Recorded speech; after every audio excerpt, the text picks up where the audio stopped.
Vi skal gå ind og kigge lidt på nogle indstillinger, så vi kan få nogle flere faner frem her på patientsiden. Så lad os gøre det. Vi går ind i indstillinger. Så klikker vi ned på den, der hedder integrationer.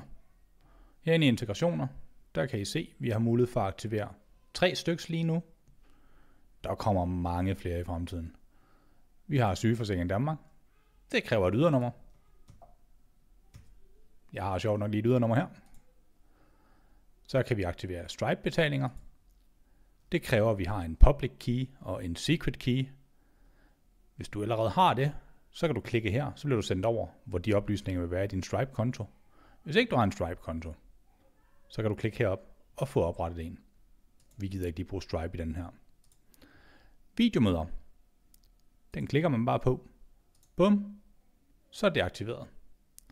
Det vil så også sige, at når jeg klikker mig tilbage til Hans Hansen her, som stadigvæk har en bondegård, og går ind i detaljer, så har jeg fået en fane frem, der hedder Sygeforsikring Danmark, og jeg har fået en fane frem her, der hedder videomøder.